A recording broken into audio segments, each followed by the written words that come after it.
Alors, on va à présent s'intéresser à la réalisation d'un plan d'implantation de matériel. Donc, on va essayer de positionner des bouches de soufflage, des bouches de reprise, et à la fin d'avoir une vue en plan où seulement les diffuseurs sont présents, les éléments de production, par exemple les soins de ventilation, et diffuseurs uniquement. C'est-à-dire qu'on va masquer les réseaux de gaines, on va masquer les raccords de gaines. Donc, on va fermer notre partie coordination dans l'arborescence du projet en bas à gauche. Et on va s'intéresser maintenant à la discipline génie climatique. On va ouvrir la vue rez-de-chaussée concepteur CVC et on va à ce niveau-là fermer la fenêtre de la feuille récapitulative et on va sur notre vue concepteur CVC faire un clic droit ici, dupliquer la vue avec les détails.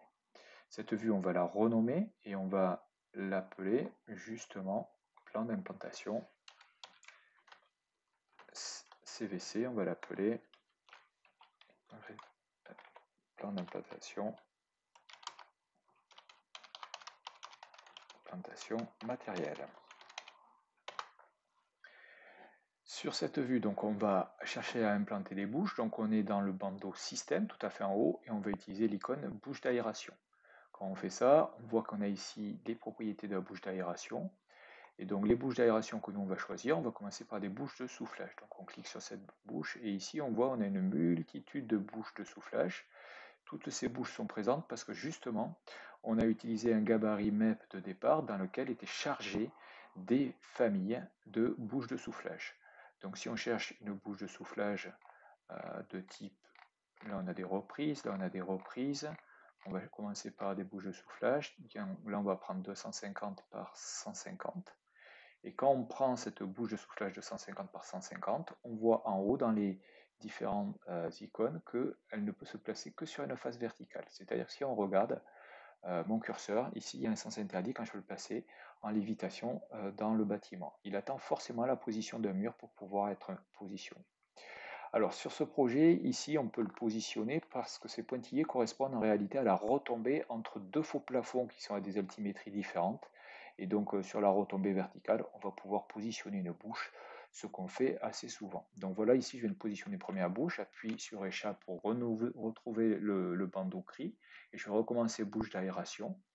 Et maintenant, au lieu de prendre une bouche qui avait une connexion vers le haut, on va chercher à prendre une bouche qui va avoir une connexion sur le côté. Donc une bouche de soufflage, par exemple 250 par 150, comme ceci. Et donc là, on va la positionner à côté pour faire une petite exhibition de différentes bouches de soufflage. On voit au passage qu'il y a un petit plénum derrière la bouche de soufflage qui permet d'abaisser la vitesse de l'air et donc de diminuer le bruit généré par la bouche lors de son soufflage dans la pièce. Ensuite, on va rajouter une autre bouche de soufflage, mais de type qui ne se fait pas héberger par une paroi verticale ou une face verticale. Donc on va prendre une bouche de soufflage qui pourrait être mise dans un faux plafond. Donc on déroule un petit peu et on va trouver une bouche de soufflage. Je remonte, bouche de soufflage, collet rond à face rectangulaire, 600-600, voilà. Quand on prend cette bouche, on voit effectivement qu'ici, il n'y a plus l'icône à positionner sur une face.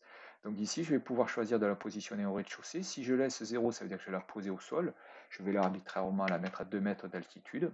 Et donc, je vais la positionner, pourquoi pas, dans cette zone-là du bâtiment. Et je peux en positionner une autre ici, une autre là, et créer un réseau de bouches de soufflage.